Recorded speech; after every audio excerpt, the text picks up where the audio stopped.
Hello everyone, good afternoon. Welcome to this event hosted by the University of Gloucestershire. Have wildlife documentaries gone too far, and does it matter?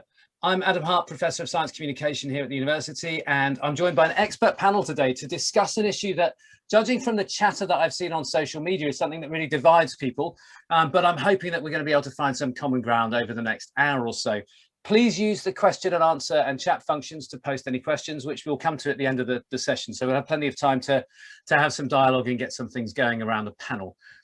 So where are we going today? What's the point? Well, as I say, I'm going to be joined by 5 people here, hopefully 5, or 4 at the moment. Hopefully a 5th will come along, with very different backgrounds and interests, to discuss, firstly, whether TV wildlife documentaries have gone too far with their anthropomorphic depictions, their soap opera style narratives, and the sort of heroes and villains approaches that we see.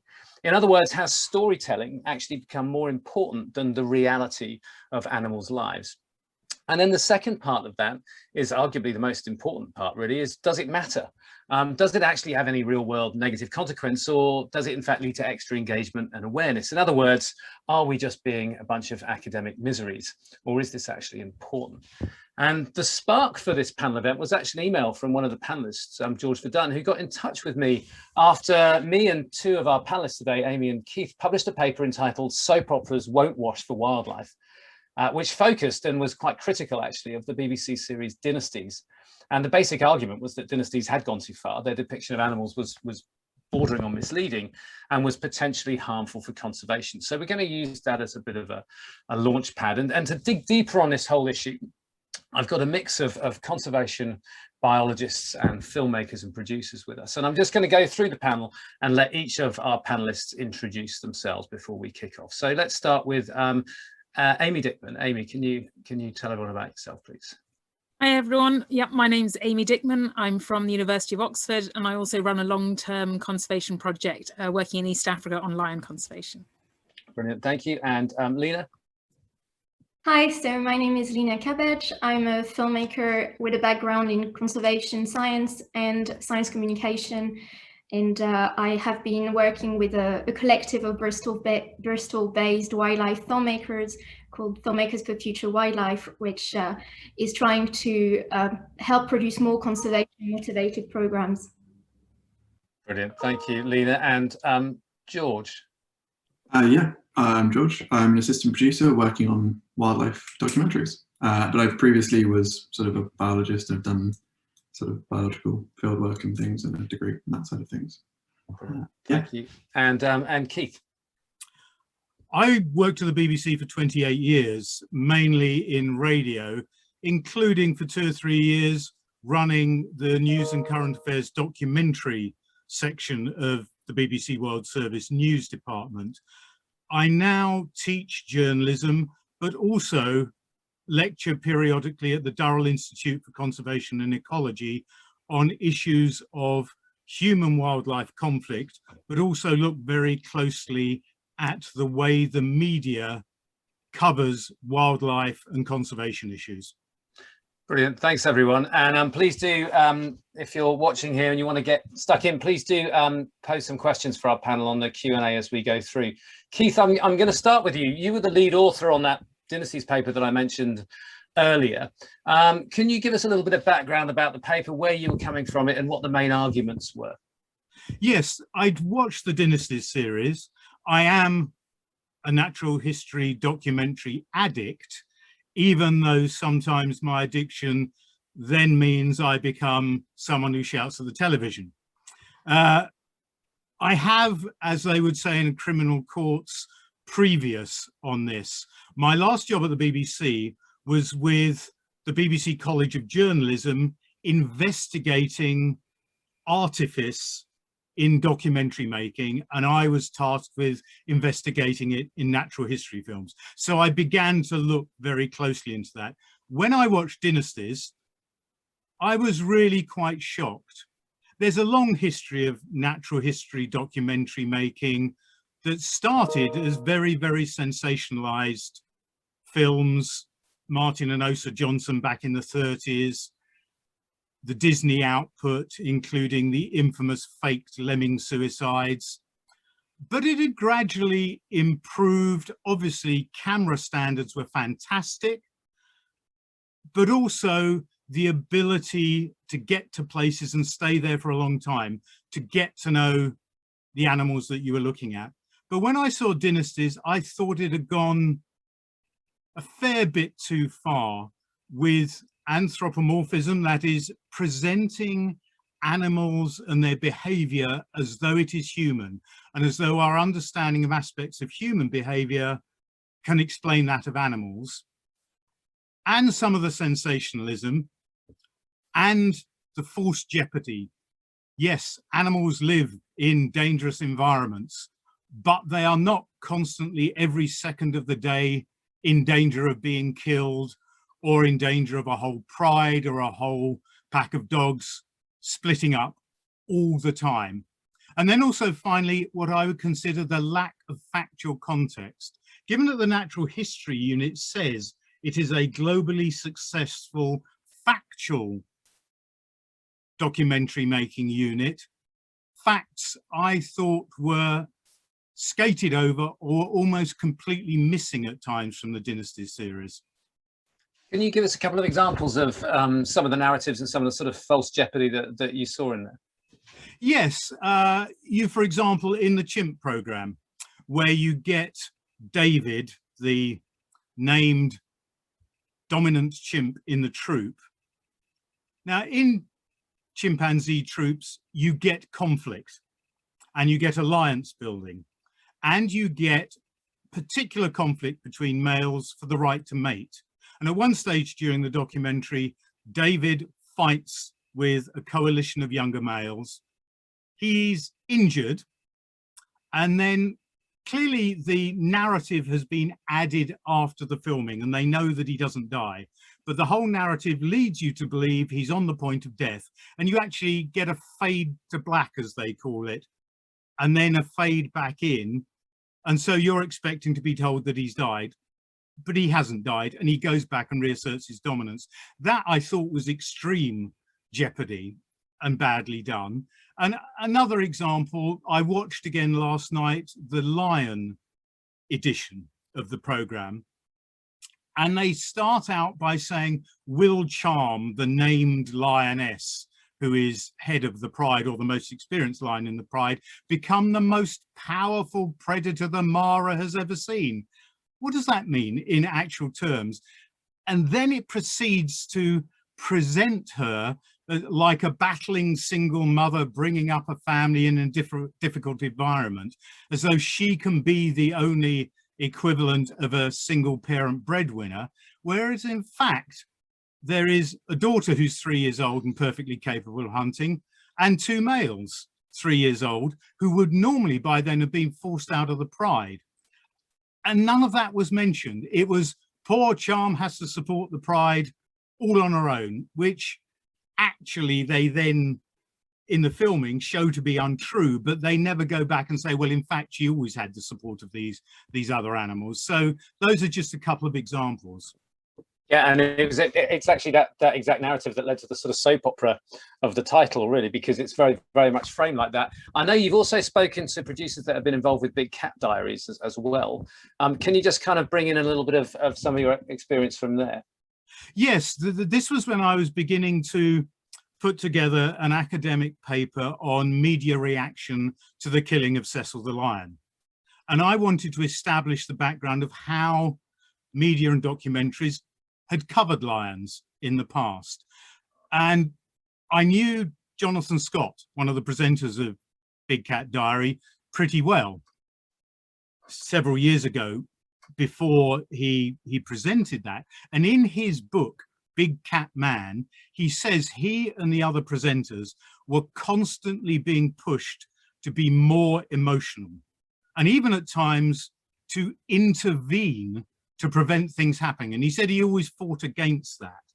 I then interviewed Colin Jackson, who is a very, very experienced and very good film producer. And he told me when they were putting together Big Cat Diary, he said it was going out at the same time on British television that normally had soap operas like Emmerdale, Coronation Street, EastEnders, they would normally go around at the same time, be broadcast then. And he said, we consciously made it like a soap opera. He said, we didn't falsify, we didn't change chronologies or narratives in any meaningful way, but we always ended on a note of jeopardy to keep the audience hanging and bring them in, which meant they were building in a way, a prominence of jeopardy, I felt, that was unwarranted and didn't create exactly an accurate picture. Do you think, though, that, and just sort of a final point here before we move on and have a chat with Amy, but do you think that it's a legitimate thing to have that sort of cliffhanger ending? Because, of course, they are there to entertain. They want people to come back. I mean, it's a classic narrative structure in a sort of airport pot boiler, you know, alternate chapters running. Do you think that that's just legitimate storytelling? I think the problem is where you decide every episode must end on what practically always turned out to be a false jeopardy. The cheetah cub has gone missing. Will it ever be reunited with the parent? Well, they know very well it will do. So they're building in the, oh, we think it's possibly dead, with a lot of emotion built into it. And also, he said they storyboard every single episode. So they've got the film, then they do the storyboard, then they fit the film into the storyboard. Well, that implies to me you are cutting things about and changing them to make it that much more sensational, to build in that element of emotional attachment and fear. Yes, that's good because from a program point of view, but is it misleading people as to the actual events and particularly the lives of the wildlife? And as with and I would say this because of my hyena being a hyena file, that there are good animals and there are bad animals, and hyenas almost always, not all absolutely always, but almost always are the bad guys. They're rotten, dirty, thieving, nasty, vicious animals, whereas lions are these wonderfully noble creatures, which in their way they are, but not necessarily more so. Yeah. Thanks, Keith. And that's a good time to move on to Amy. Amy, you study lions. You also study lots of other carnivores. I know we've spoken about these sorts of depictions and sort of fact and fiction in wildlife. Can you just give us your kind of perspective and overview of these sorts of issues, please? Yeah, well, I actually come from quite a different perspective from Keith in that I almost never watch wildlife documentaries. It's funny what you talked about at the beginning. As a child, I was obsessed by them and loved them. But now I actually work in conservation all the time and deal with these issues every single day. I found it more and more frustrating actually to watch wildlife documentaries because I find the reality, or what's being sort of purported as reality there, is so different from the reality that we face as conservationists. That gap seems to be getting wider, and it does worry me. That, you know, we know there's been huge interest in these animals because of depictions of them. The first Lion King was in 1994, I think, and since then we've seen lion numbers nearly halve. And so we know people are really interested in these species, and we know that there is a huge amount of public interest in them. I think time is running out for us to use that public interest in a really good way. And Keith's touched on all of these sort of key issues that I would have had with it. I mean, the false jeopardy, putting charm as some sort of iconic lion. And for me, a lot of this comes about this discomfort with feeling that if you're going to connect with something like lions, you need a named, loved individual. And I saw in some of the coverage of the African wild dog episode, what they call the painted wolf episode, they were saying this animal Tate was the most loved, I can't remember the exact phrase, but it was like, they think it is the most amazing of its kind. And I think the problem is that we need to, as conservationists, how do we broaden that out? How is it not just about loving charm or loving Tate? How is it about actually respecting this need for conservation of entire species, entire habitats, and critically the people who live alongside them? And I think there is real jeopardy for species like lions, but it wasn't the jeopardy shown. And even when David Attenborough was talking about, you know, the fact that lions were in severe decline, there was no discussion of why that was. There were several seconds where it focused on lions being attacked by hyenas as that was being talked about. So to someone who doesn't know much about it, you could think that the evil hyenas that Keith refers to were causing that decline. And it was only later on when they talked about poisoning and things, and even that I thought was done in a bit of a way that could be damaging, because there was a lot of focus on how amazing the lions were, and then these shady rural people came and they poisoned the lions. And as Keith says, when you have heroes, you need villains, and that often sets up a lot of difficulties around this programming. Do you think that's one of the key, I mean, we're sort of drifting into the second question, but I think that's inevitable. Do you think that's one of the key reasons why this matters is actually to do with almost a misidentification of the principal threats and what people can do about them? Definitely. I think we have to engage people. I'm a full fan of saying, let's get people excited by species like lions, but let's use that excitement about the entire species, not individuals, whether it's Scarface or Cecil or Charm, but the presence of lions and other species and those ecosystems that they support. That's what we should be really focusing on here, and trying to make sure that we actually use that in a positive way, then it can be good. But all too often we don't see that follow through. Something like Dynasties, they did talk about Owasso lions, which was great at the end, but we need that weaved through into the central stories. That is the central story for conservation now, is how do we maintain these iconic species in an increasingly human-dominated world? And so that is, I think, what we need to be pushing forward for. And you mentioned a lion there, Scarface, which not everyone that's here will be familiar with. I'm guessing everybody's heard of Cecil the Lion, but can you just tell us a little bit about the Scarface? I know we exchanged a few critical messages about the depiction of it, but give us a little background and how you think that fits in with what we're talking about today. So Scarface was another one of these really well-known, loved lions in certain landscapes. To be fair, before these events happened, as a lion conservationist, I'd never heard of Cecil, I'd never heard of Scarface, I'd never heard of Charm before these events happened. So this depiction, they're globally famous, I think maybe is sometimes overdone, but apparently Scarface was one of the most well-known males in the Masai Mara. And so when he died, there was huge amounts of upset about it. And then I saw on social media a picture of him being buried and lots of people calling for his grave to be covered with 7 tons of rock so that hyenas didn't desecrate it. And it really, to me, just encapsulated all the stuff we're talking about. This isn't being lions within ecosystems. This is one lion that is being really elevated and venerated above the others. And even so it becomes out of the ecosystem that it's in. And to me, it really encapsulated some of the stuff that we've talked about. And I think fundamentally as well, we have to look again back to the rural sort of people living alongside it. I mean, understanding their perspectives. So it's not increasing this division where we focus on known loved animals, but often at the expense of known loved people that are there and being affected by these animals. So I think there's a lot that we need to be doing a little bit more carefully, probably.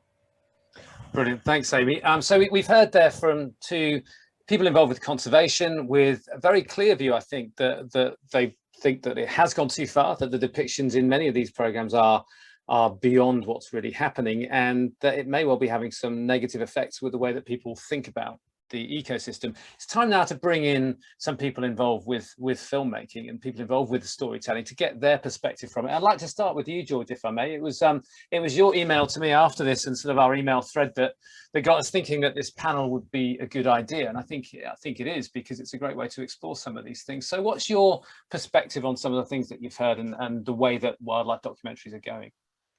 Yeah, so I say this sort of coming from as I say, I've previously worked on sort of a few conservation projects and things like this, and have since then gone into television. So I am somewhat familiar with the conservation aspect and the kind of more rounded, holistic sort of trends within conservation at the moment. For example, Indigenous people, that side of things, which I do strongly agree is very important.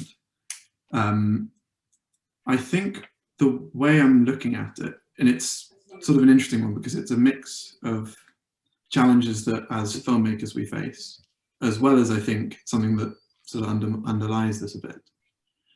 It's the question of who these documentaries are aimed at and what they're for. The reason I say that is that I don't think most of these documentaries are aimed at scientists. And in fact, most of the time, they're not aimed at an especially science literate audience at all, with the purpose being actually to increase interest rather than necessarily precisely inform. I would completely agree that accuracy is really, really important, especially when it comes to things like policy making, in terms of any like actionable decision that is made in terms of conservation.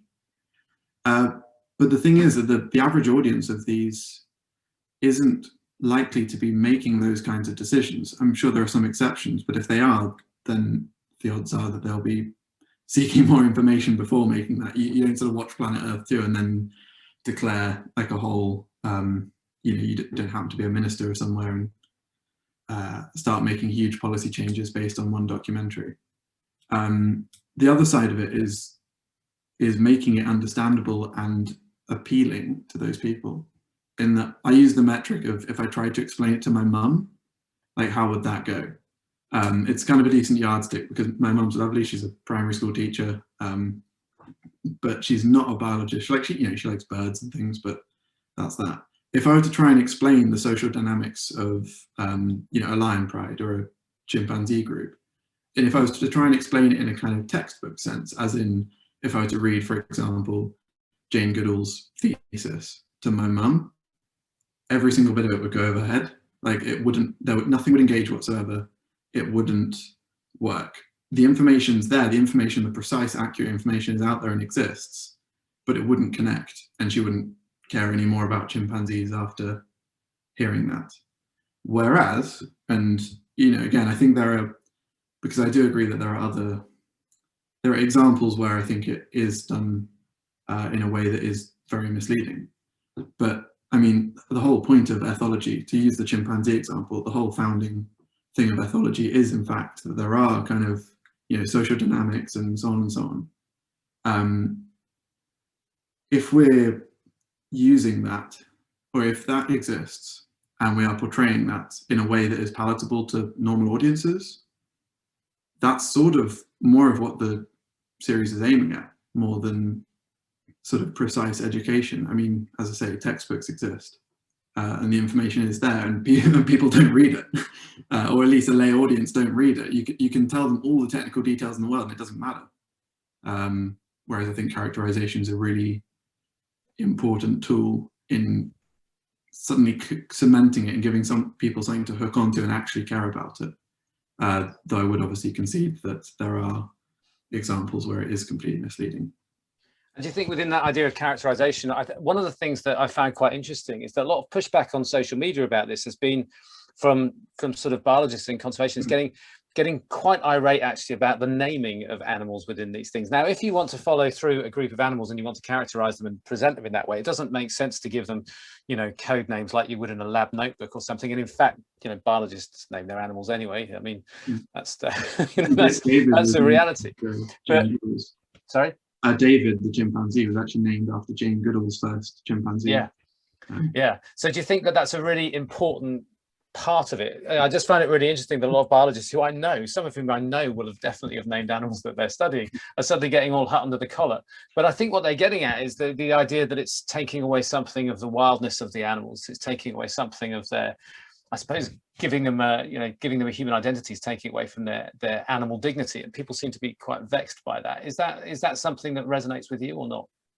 I think I can understand where that comes from. I do also think, though, that the ability to appreciate the kind of the nuance of, for linguistic convenience, an animal's personality, you know that member of the pride or that member of the troop is a bit more gregarious or a bit more sort of withdrawn or sort of careful, or whatever it happens to be. That's really hard. If you've been studying that animal for some time, if you've been watching them and sat there staring at them, you will start to kind of tune into that. You can spot those social dynamics happening. I mean, again, that's sort of the principle of ethology. That's not something that's possible to get across in a purely like as it is sense. So if you were to literally just point a camera unnarrated at a troop of chimpanzees for 45 minutes and put it on BBC Two, that would be really, really inaccessible. Like, people wouldn't be able to understand what's happening. Or maybe some people would if if you happen to be a chimp biologist or something. The idea with it is, and this is a way I've often thought of it, is that you essentially try and tell a true story, but sometimes the ingredients you use to do that aren't necessarily exactly as they are. So with you mentioned earlier, Keith, the example of David being left for dead. The idea with that, I mean, so I think we can all agree that chimps do have battles for dominance, which we've talked about, and that there is there is a chance that there can be some serious injury in that. Perhaps in this particular instance, David was injured enough for him to be lying down and sort of looking pretty exhausted. what that section is doing is it's telling the truth. It's telling the truth in that chimps have fights and chimps get injured. Here's a visual illustration of this. And the narrative then encapsulates that. Whether in that particular instance, that exact individual chimp was mortally wounded or not, in a way, isn't that important. If you're trying to learn about what chimps do or don't do, which is the wider thing rather than what this exact chimp does, it's kind of an example story of how a chimp's life can work. Because the other way is again, to describe that, you could literally say, oh, chimps do this, they have social structures, they fight for dominance, sometimes they get hurt, sometimes they don't, sometimes it's okay, and anyway, carry on with their lives. That doesn't really work as a narrative, it doesn't really work as a sequence at all. I mean, it's sort of a statement of facts, which again, to a non-scientist or to someone who isn't already interested in this, won't generate more interest. It's harder to attach to that. There's a reason that, when you're like around a campfire and everyone kind of tells stories, the reason that, sort of fables are a thing is it's a way of conveying information via a story, because it is so much easier to remember something in story format than it is in factual format, apparently. I'm a nerd for facts, but that seems to be a mechanic that works for a lot of people. Yeah. Thanks, George. Yeah, I mean, that storytelling aspect is absolutely true, and it's something we use in education all the time. And there is that tension between what you're trying to depict and actually what people want to take from it. And I guess we shouldn't also lose sight of the fact that people sit down to watch the television very often for entertainment, not just for education. Paul has been able to join us. Hi, Paul. Paul Wooding. Hello, sorry I'm late. That's all right. Could you quickly introduce yourself? Yeah, so I'm a factual producer, ex-BBC, now independent producer. And Adam and I worked together on Hive Alive with Chris Peckham, where we studied in close-up the actions of bees, a hive of bees, over the summer for BBC Two, which was a hugely popular and successful show, which was #1 on iPlayer, which I think shows how much we love bees, but also, how we were able to tell the story of them and relate their actions to humanity. I've done a lot of other natural history shows. I've built a T-Rex and dissected it for National Geographic, which was quite something. And we basically used all the science that we knew existed, like T-Rexes have feathers and all the latest findings. And then we basically used that information to build the T-Rex and all the internals to bring a T-Rex to life. So if instead of it just being bones and CGI, we physically did it. And then we did a dissection on it and to reveal all the inner workings of the with paleontologists and scientists and biologists. So there's sort of natural history shows that I make. I also do other documentaries, factual documentaries and history documentaries. So fascinating area this, to talk about bringing things to life. One thing that I think came to my mind was there was a study that was done on Planet Earth 2 back in 2016, and it was University of Cork, and they basically studied whether animals appearing on television would have, with an ecological message, would have more impact than not. And actually, it turned out that the message behind the ecology was irrelevant to the engagement with the creature. It was actually more to do with the screen time the creature got than the message that was forced behind it. Because if you try and force feed an audience with positive messages, they kind of switch off. Whereas actually, if you engage them with the animal, what they found in their study was actually they broke it all down into different types of mammals, birds, reptiles, fish, invertebrates, etc., predators and prey. And what they decided was, and also what status they were, whether they were vulnerable, critical, endangered. What they discovered is that most people watching shows with animals double screen.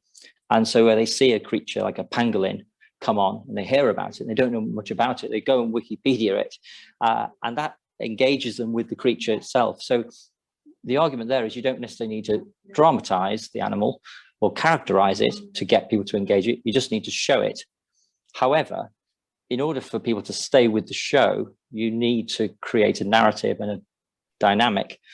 And one thing that's quite interesting is I did a development for National Geographic about Ham, the space chimp, and how he was, when all the newsreels were saying, oh, Ham's having a great time going off into space, look at him, he's laughing away, when in fact he was grimacing because people actually didn't understand that action, the chimpanzee, that sort of whole face isn't a smile at all, it's a grimace. He was terrified.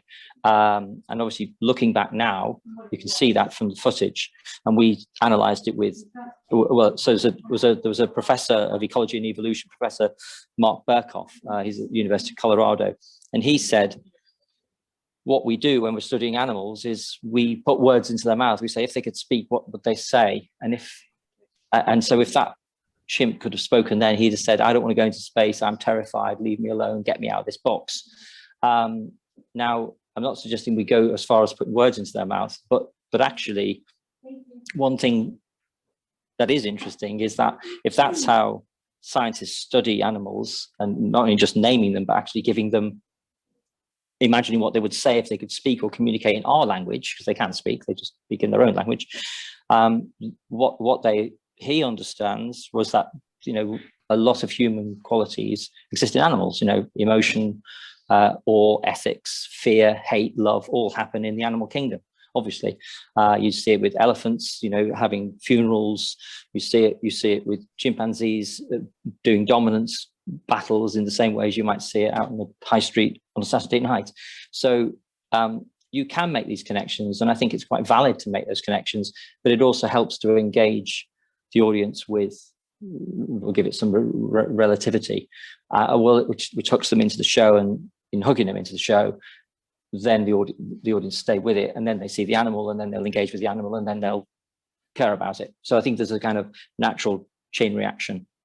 I remember when we were making Hive Alive, and also when we were thinking about sort of Fukushima thing that we did, there was you often talked about storytelling, but one of the things that you talked about was the rhythm and pace of a show, particularly in terms of how people engage with things and how you build up a story and get people involved. Can you just sort of explain that a little bit, just for everyone? Yeah, so if you imagine a soap opera, and you kind of quite often a good way to hook your audience at the beginning is a fight or an action scene, or somebody sleeping with somebody. That's normally a good way to hook your audience at the top. So if you're going to hook them in and say, well, what's going on here, or some unusual action, and then you're going to unpack the character later. Because what you want to do is hook the audience at the top. You would do exactly the same thing in a nature show. That's why quite often nature shows start with quite dramatic and dynamic scenes. So hook you in. So you want to learn more about what the situation is, how it happens, how it unfolds. What you don't want to do is start with, if a lion is going to attack a creature, what you don't want to do is have it waiting to pounce and then tell the story of why it's there, how long it's been there, and everything else. What you want to do is have the lion chasing the impala, and then, but as it's about to catch it, you can then tell its backstory. So it's all really about sort of hooking the audience. And then once you've got into the show, it's always about planting these reveals all the way through. So you don't want to do is sort of give it all the way at the top, or you also don't want to leave the audience waiting to the end to find out, because they may not get that far. You just need to keep drip feeding reveals throughout the show. And I remember when we went to Fukushima, which was incredible because we witnessed ourselves firsthand macaque monkeys, thriving as primates in a radiation zone, which we were looking at the Geiger counter, absolutely terrified, going, really, how long are we going to stay here? And they're living there, and they're surviving because they're reproducing, and because they're reproducing, that they're surviving because it's not having an impact on the next generation. But when we told that story, we showed it. That's one of the scenes right at the top of the show is the sighting of the macaque monkeys, which is significant for us because they're primates. But then what we then need to do is unpack, well, how are they surviving? Then we start to visit the boars and we visit the civets that are hiding in the houses and getting some protection radiation. We discovered that the creatures on the ground, the small bugs and insects that you were foraging around in the undergrowth for and not finding, and the smell that you described that wasn't there, that you'd normally have of decomposition. And then we start to sort of unravel why that monkey at the top of the show is still living via all the other creatures that are in the ecology, the new ecology that had emerged. So I think that's the storytelling is about, kind of engaging these people and hooking them along. It's just a little bit like a stepladder. You just kind of keep, so they can just climb up. And if you leave it too long, or you have too much heavy content, you lose the audience, and then that information never gets across. It's the old BBC thing of inform and entertain. And I think that's critical to wildlife programming. Yeah, I mean, very similar to what George was saying. Now, if you want to find out the facts, you can sit and read a sort of linear narrative textbook. But actually, if you're sitting down with a drink after a hard day's work and you want to watch something on the television, that is a very different form of engaging with the material. Brilliant. Yeah, television is a passive action. Yeah, and you're right. The whole two screens approach is the modern way of consuming these things, and thanks also to your silky rally driving skills in Fukushima, because that kept us exposed on the main highway for the limited amount of time possible before we went through the tunnels, which became Geiger racing, which was a wonderful pastime. I want to bring in Lena now. Lena, you're the sort of science media producer for Filmmakers for Future Wildlife, which is described as a grassroots community of Bristol-based wildlife filmmakers building a greener future for natural history programming. So we talked a lot about sort of the past and about where we are now, and I'd like to get your sort of sense for that, but also perhaps look forward a little bit to where you think some of the trends in nature documentaries might be going. Well, thanks for inviting me, and it's been really interesting to hear each one of you talk about these topics. And also, I think it's really important to have this historical perspective to understand where the programs that we watch today come from and what assumptions are built into what makes a good wildlife program, and also the question of what are we actually trying to achieve here. And I think this conversation we're having touches on that, both for conservationists. Is it to grow awareness of how individual animals are precious, or is it to protect habitats, or is it to foster better coexisting between humans and nature? All these questions, I think, are important, because often we talk about conservation science as if it was a monolithic endeavor, but actually there are many different values. So maybe I'll talk about that later for the second part of your question, Adam. But just firstly, I think it's really important to talk about not only communicating the science that already exists in these programs in a sort of linear model in which the scientists have the knowledge and then the filmmakers are here and they're just in that direction translating to the audience, but also consider the fact that wildlife filmmakers from the onset of the natural history unit in the 50s have actually acted as co-producers of knowledge. And this happens today as well with, for example, Nick Lyon, who is the director of the Painted Wolf episode of Dynasties, who co-authored a paper on a behavior that had never been observed before in this species, which is hunting baboons, which also are very tricky creatures to hunt that I think no other species hunt. So in that sense, I think we may want to blur the boundaries between filmmakers and scientists and conservationists and realize we may have more to gain in considering we co-produce knowledge, and so that brings me to talk about also the different ways that we talk of truth, because I think that's a really key point that Keith has raised earlier and generally in your paper, and I think there are two definitions of truth. There's the scientific truth, where we're trying to understand the world by gathering data and observing patterns and generalize our observations. And that's the accuracy that you talk about. And then there's what George was talking about, and that is what narratives, stories can help with, which is to understand our place in the world and find our place in it.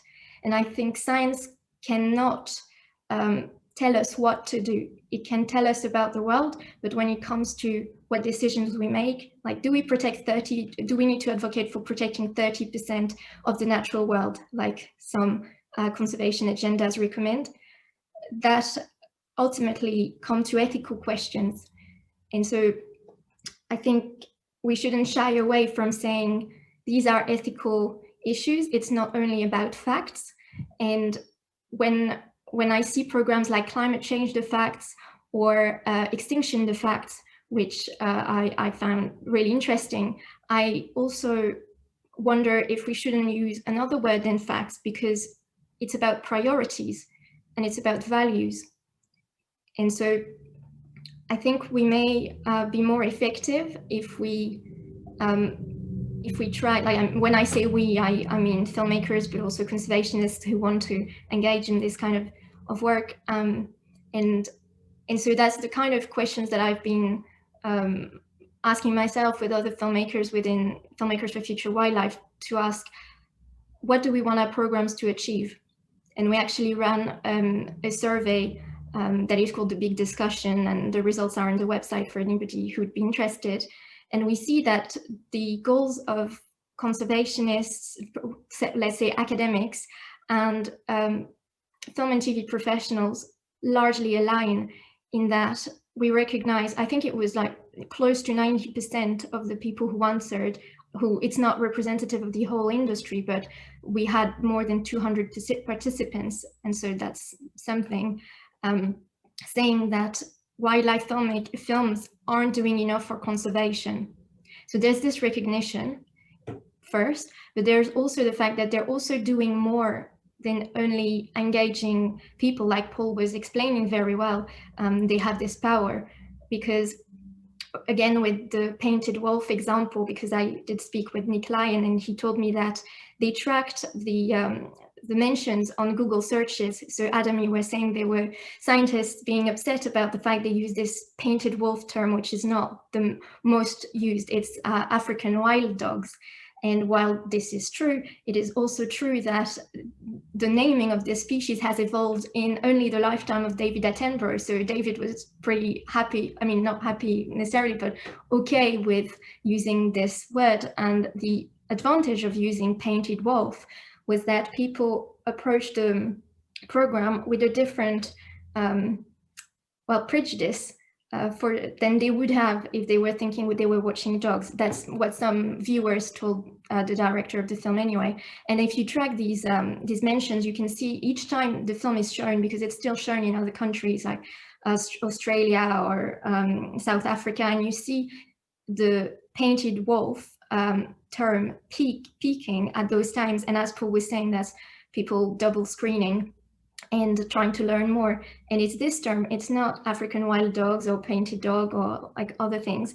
So that suggests this naming that may be a sensationalization in a way, is helping people engage with something they would not have engaged with necessarily. And then the second point, which is, so how does change happen? Because I really understand your concerns about misinforming people, and that's really important, because, for example, with the trophy hunting example that you cite in the paper, it's if people do not question more deeply why these species are killed, and they start vilifying people, it's not going to help with stakeholder engagement. It's not going to help find solutions that are just and equitable. And so while that is really important, I think it's also important to consider what are the impacts of these films and how do we measure them? And it's pretty hard to measure, but let's take again the painted wolf episode. There have been a lot of things coming off the back of it, and there's a book in production on the species, and that's sorry, I forgot the name of the edition of the book, but there's that, and there are also organizations with partnerships with artists and conservationists that are managing to do things that they couldn't do before. So I think often it feels like viewers are expecting a lot from films, and there's just so much a film can do. And I think one of the key things is act as a springboard to be the first step for people to then learn and maybe take action. And like, I had never heard of Painted Wolf before, so I found out about them through the film. And so in making these programs, I often think and ask myself, what will make the most important considerations travel the furthest? Not so much what information can I impart on the audience, but what feelings, what sense of belonging to the world, of connectedness. And I'll conclude on that point. So anthropomorphism, I think talking of anthropomorphism, I'm not sure how useful that is, and I'll explain why. And I'm saying that it's not me being polite, I genuinely don't know, because it feels to me that we're, as Paul was saying, we're putting barriers between the human species and other species, while the more we do behavioral research, the more we realize that the things we thought were only particular to humans are also exist in other species.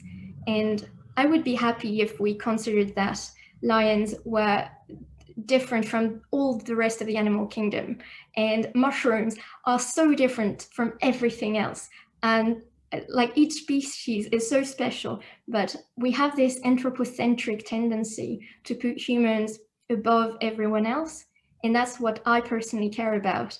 It's how do we go beyond a separation of people in nature? And so that's answering Adam's second question, how I see the future. It's one where we no longer represent people as separate from nature.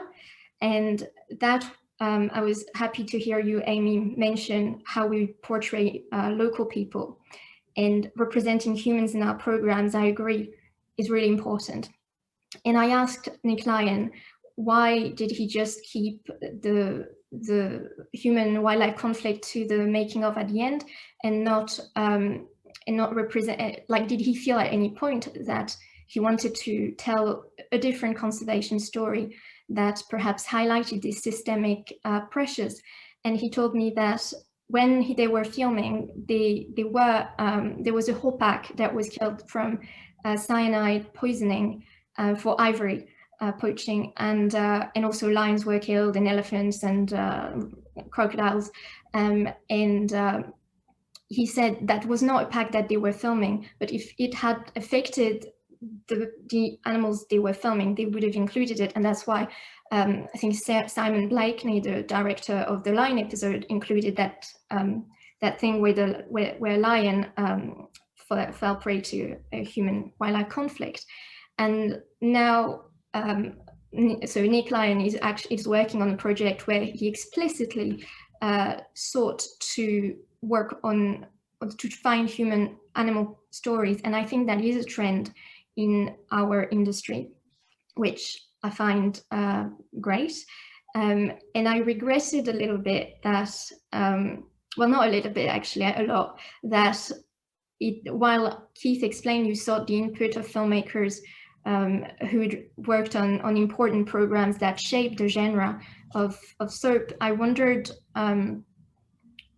why you didn't ask people on Dynasties specifically to understand what were their intentions, and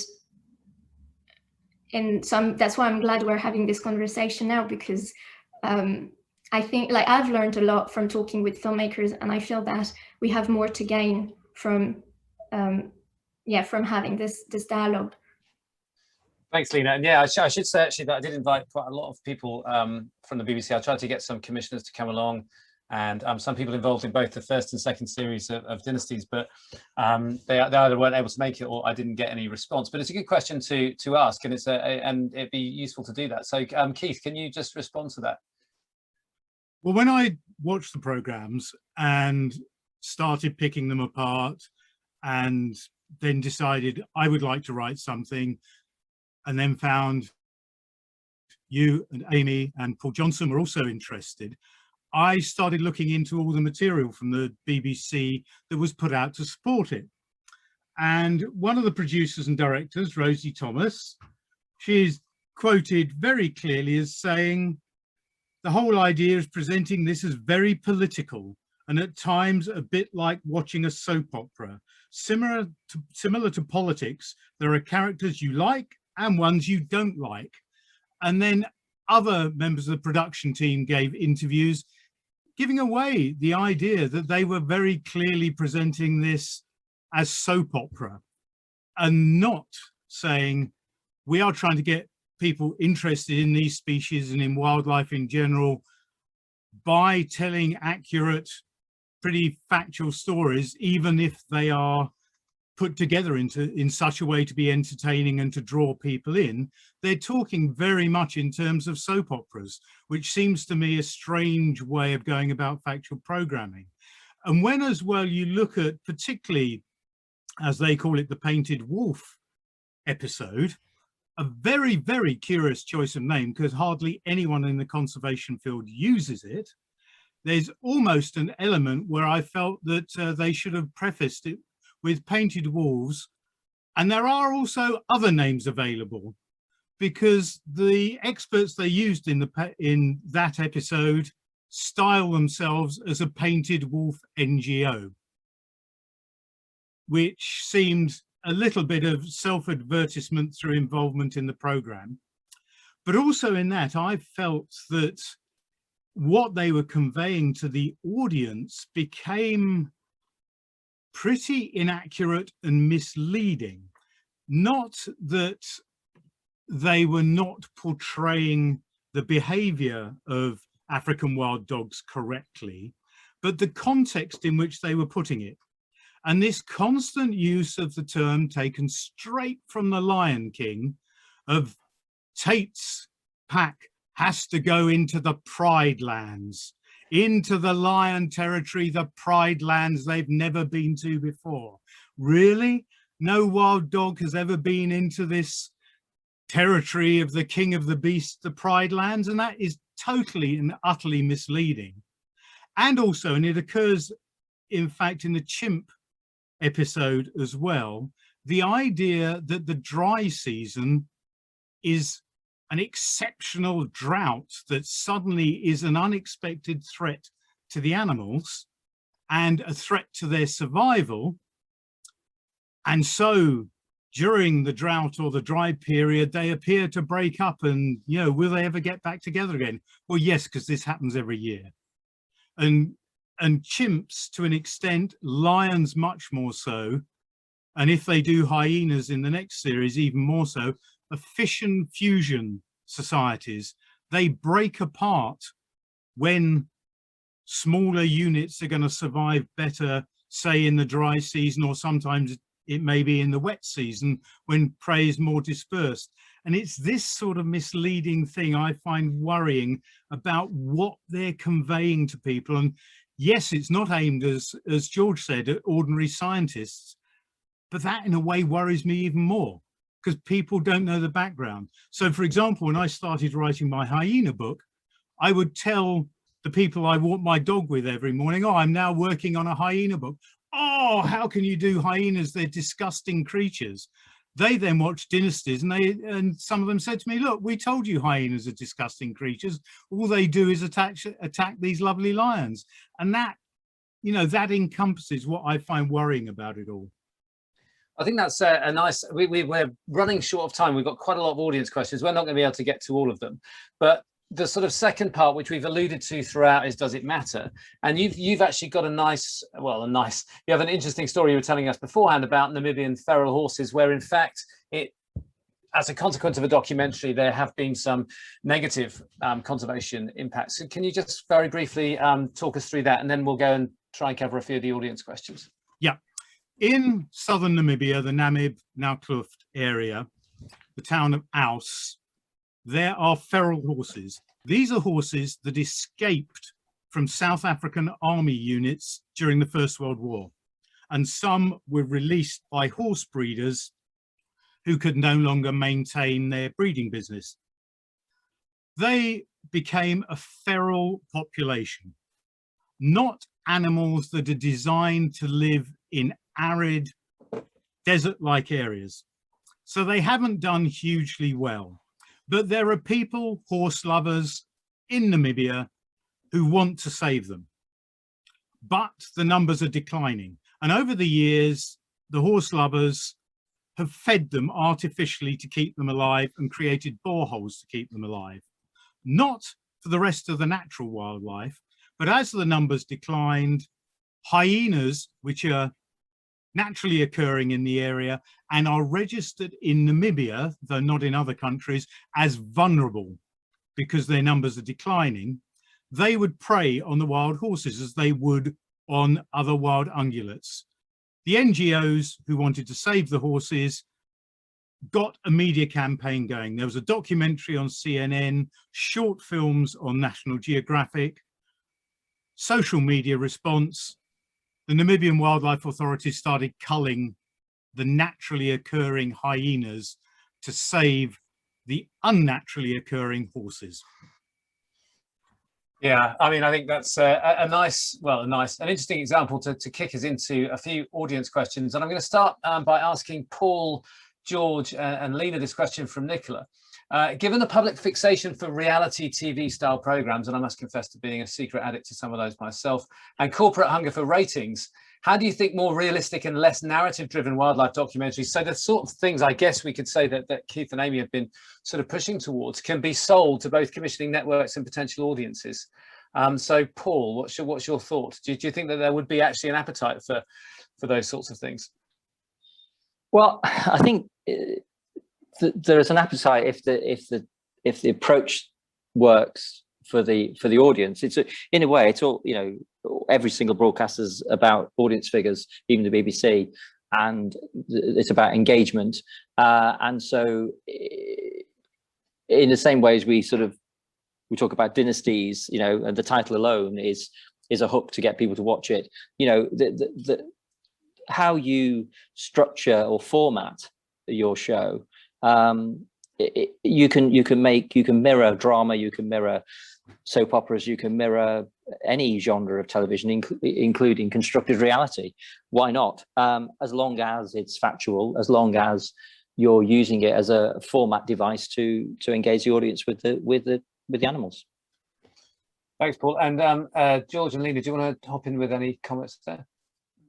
I was just going to say that, yeah, I mean, as someone who's a massive nerd for the tiny, weird species, it would be really, really wonderful to give a lot of those the kind of planet Earth to sort of treatment. The only problem is that I don't personally have a spare 500k per shoot to chuck at something like that. You know, I can't. And frankly, there aren't, unless you can really convince a broadcaster, you won't get the cash for that. It's the kind of thing where the more kind of factual, like sort of straight, you know, I'll say textbook factual just for linguistic convenience. The kind of textbook factual stuff is more relegated to kind of daytime BBC Two or kind of, you know, Sunday evening BBC Two sort of things, whereas, which has, you know, 10% the budget, 5% the budget of something that's much bigger, for example, Dynasties or the planet Earths and all that kind of thing. It's apparently there's not as much appetite for something because there won't be the return on it. There won't be as many people interested. And if we're really looking at the point being engagement, is it better to have something that's entertaining and keeps people in, or something that's very factual and alienates everyone? I mean, BBC 4, you know, like Radio 4 is fantastic. I love Radio 4, but it's got a fraction of the listenership of something else. Yeah, I think first that this dichotomy of entertainment versus reality or drama versus facts, I think it's limiting us in innovating our storytelling. So I would be very keen that people are a little bit reflexive, about how it helps or constrains the stories we're able to imagine. And right now we're talking about what does success looks like? Is it just pure engagement? Is it just a matter of convincing commissioners, oh, this will draw in a lot of viewers, or are there other things that we wish to achieve? And I'm saying that because there's BAFTA Albert, the Sustainability Authority for Film and Television, who has two aims. One is to help us reduce our environmental footprint, and that's relevant to wildlife because we fly a lot to film all these international sequences, but this is tiny compared to the greenhouse gas emissions and other impacts of other industries, of course. And so our real power is what they call the brain print, and how we can encourage society in a transition to more just and diverse futures. And in that sense, channels, commissioners, like Sky is really big on that. Whole channels like Love Nature have put out commitments, public commitments, saying that they want to support more sustainable futures. And I think we can help them clarify what does that mean, actually? What do you think you want to do, and how do you decide? And not come from a place of knowledge that we know the solutions, we just need to communicate them. But actually, as Keith gave a great example with the horses and the hyenas, people have different values about what wildlife counts, with whom do they want to live. And I think it's about creating the spaces to have these conversations for filmmakers to have, not to have these ethical dilemmas in their spare time, when they can afford it, in between shoots, or when they find an ear in a colleague or something, but actually embed this questioning, because we are at a time of crisis. So embed this questioning in our work to make it part of our work. Thank you. Yeah, and that's a really. I'm gonna basically have one more question, and then I'm gonna ask you all a question. The next question is from Tom, and it's I'm going to direct it towards Amy. Amy, isn't the problem the disconnect between modern Western society and nature? We have a generation where many people's only interaction with nature is via glossy nature docs, where animals are portrayed as nothing more than an extension of humanity, anthropomorphism. Do you think that that's a valid point from Tom? It's a huge issue of disconnect, and I think that's come through that, yeah, people want more engagement. And I think a lot of the reasons, the well-meaning reasons behind these documentaries are about increasing engagement. I think this isn't, I don't want this to be set up as some sort of dry scientists with our facts, our boring facts against this engagement. You know, this is kind of, we have the most fascinating stories and we value these animals. We know how incredible they are. We know they have personalities and different emotions. None of that is, you know, I've seen it over and over again. So I think what we need to do is come together to engage people properly, but critically, not just to engage people in the West. And I think this is a major failing. If engagement is our real point and connection, then my fear is that we're ending up with a Western audience that is fixated on individual animals in known places in key areas like the Masai Mara against local people. And then we've got very little engagement with the actual people living with them. So I don't know how many of these documentaries are published in local language, translated in local languages like Swahili. You know, I have seen that so little, and I think if we are true about engagement, we need to come together and tell those exciting stories together in a way locally that can really advance conservation. So yes, it is a lot about connection, but all together, not just in the West. Yeah, and that harks back to Lena's point earlier as well about the sort of future of where we're going and the integration of kind of those human wildlife stories, which I think is really important. Yes, Lena. I just want to add that there are some really encouraging things being done in TV. You have organizations like Jackson Wild, who have a film festival, who have set up coalitions on different themes. And one of them is, how do you support local storytellers? Because these stories are not going, like, stories that will relate to the people who live the closest with wildlife should come from them. After all, that's about their futures. And it's also about different ways of knowing. And for example, Aboriginal Australians have ways of considering themselves as part of groups that contain humans and non-humans, that for whom it would probably be even meaningless to talk of anthropomorphism, because there isn't, as in the West, this separation between humans and non-humans.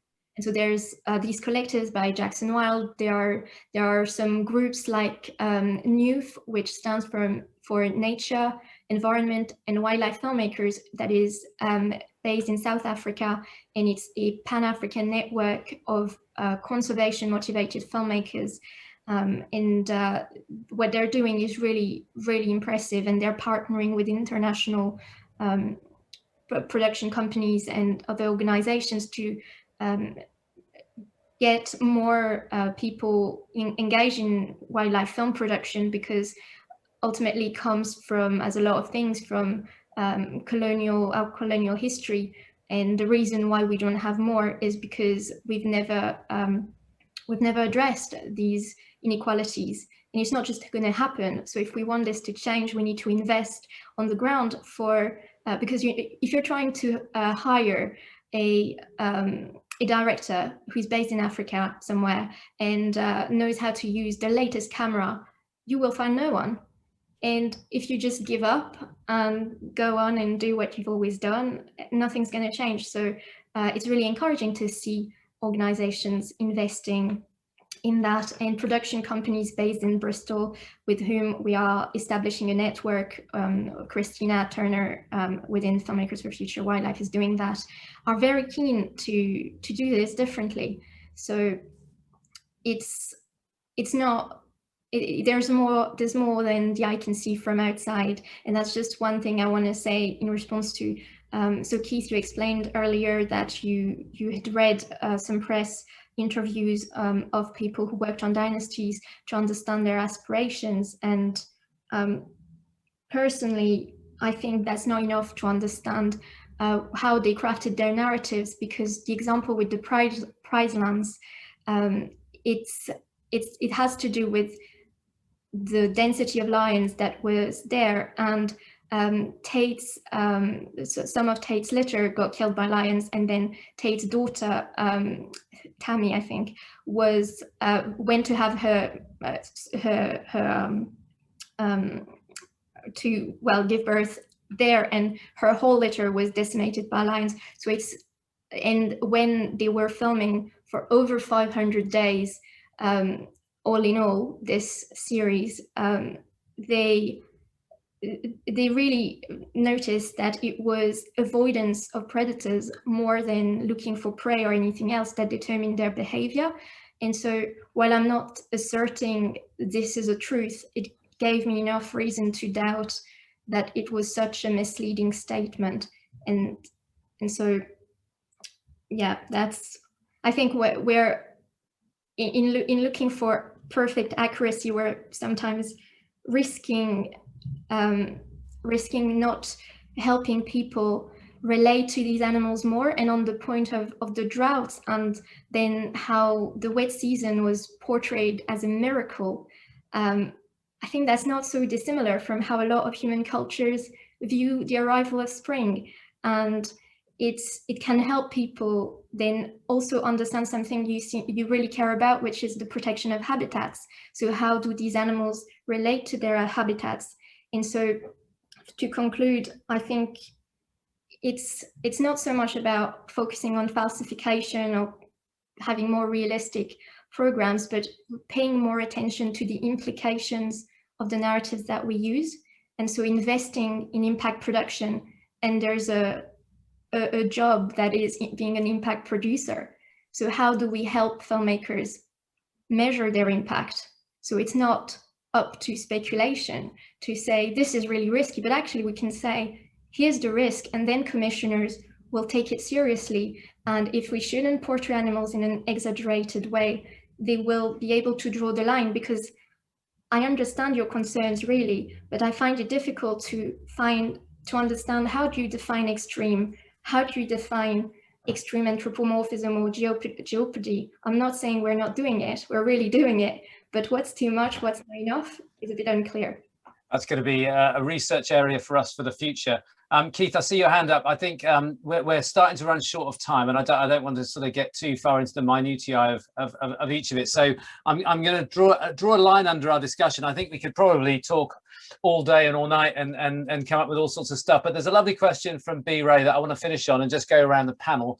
And I'm going to slightly paraphrase it. I'd love to hear which natural history documentaries are commendable. So I'm going to say, what's your favourite natural history documentary, just to go around? So let's start with you, Keith.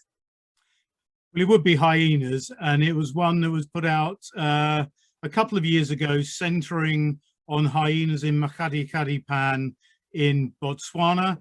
It had a lot of involvement of Glyn Maud, the person who was researching them, and it meant you got a lot of factual evidence, but also portraying how interesting, how much stamina these animals had to survive in an incredibly arid environment.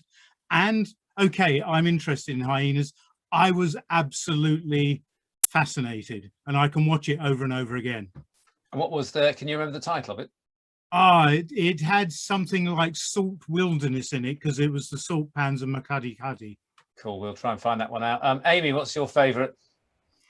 Mine, probably ironically given this discussion, was Trials of Life from the BBC, which is totally seminal. It was like 30 years ago now, but I love that. I love it. I still remember that killer whale coming up onto the beach and beaching itself. And I don't think they really went into a lot of the names and stuff, but yeah, I found that really amazing as a child. Brilliant. Thank you. Lena, what's your favourite? That's an impossible question, but I would say Unnatural Histories, which was a series produced by the BBC, I think in 2011 or maybe 8, I'm not sure. So it's a bit older, and it's really about where do the modern conservation narratives come from, and the early days of establishing protected areas. And yeah, I think it should be compulsory viewing, actually. Brilliant. George? I'd say probably Walking with Dinosaurs, on the basis that it's somewhat relevant to this, I suppose, in that because obviously all of it is done, CGI and models, it actually removes the logistical barrier behind following something. So you kind of go, oh, here's an animal that would have lived in this kind of way. And because we're completely sort of constructing this, we can reconstruct this however we like. Yeah, I thought it was a really good way of getting people into paleontology, and without being sort of 90% here's a hole in the ground kind of thing. Yeah, I remember when that came out. It was very transforming, I think, in terms of how we did a lot of these things. But Paul, what about? I guess you're allowed to say one of your own if you want, but what about you? Obviously, Hive Alive or Fukushima documentary. Yeah. But if programs made by other people, My Octopus Teacher was, I thought, a fantastic film, because it reveals so much about a creature that was isn't featured a lot in wildlife programs, and just how incredible, intelligent, and remarkable they are through the lens of someone who actually created a friendship with them. So it was just astonishing, dramatic, powerful, funny, emotional, and brilliantly crafted television. Brilliant, thank you. And mine, actually, well, there's lots, I guess, when I was growing up, but there's a documentary that's not out yet. It's called Killing the Shepherd by a guy called Tom Opre, and it reflects some of the things we've talked about today, actually, because it's about an area in Zambia, and it's about how that's been transformed really from a conservation not such a success to a conservation success story through interactions with local people, and actually really engages with some of those human aspects. So if you get a chance to see that, hopefully it'll be on general release at some point. It's storming through documentary festivals as we speak. So hopefully everyone will get a chance to see that. Thank you so much, everyone. It's been a really interesting discussion. As I say, I suspect it's something that we could discuss for a very long time, and it'll be interesting to see how all these things evolve. But thanks, everyone, for your perspectives.